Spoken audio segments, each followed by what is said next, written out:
Батырыңызға сәлем! Балына сәлем, достар, сендер мен Сымат, менің анам Адрима, қош келдіңіздер. Бүгін бізде тақырыбына башқасын көріп тұрғандарыңыздар. Бүгін мен Грецте панкейк жасаймын Адинамен бірге. Және сіздерге міндетті түрде барлық қызықты көрсетіп, қалай жасап жатқанымызды, не білдіріп жатқанымызды көрсететін боламын. Так что давайте останьтесь с нами, мы начинаем. Музыка уской.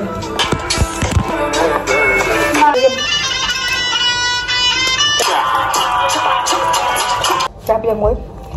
Ну что? Меня просят на махар.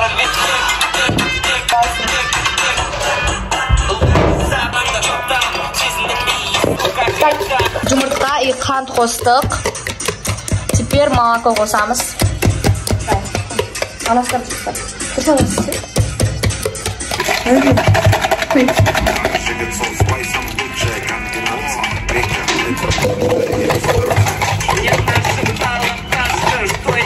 Не қоямыз?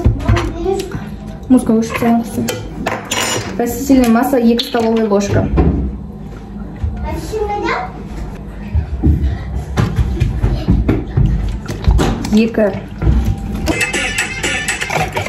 Так, осыдан кейін разновидті тестаны тауып алдық.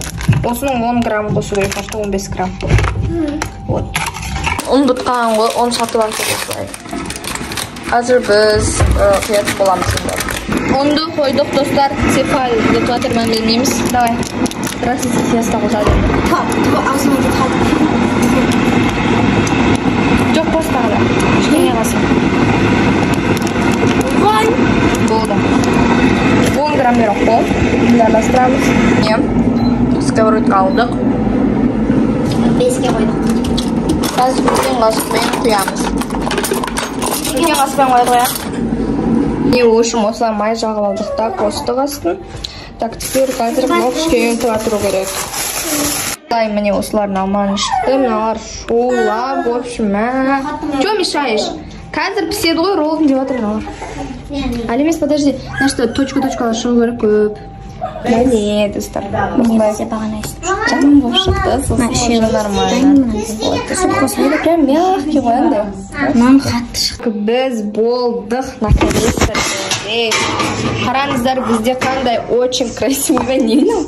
Енді доказа піспірмегеніне шыдамай, мән жеп қойып. Біздер қандай өте күшті, өте аппетитный панкейки шықты. Бізде өте әдемі панкейк шықты.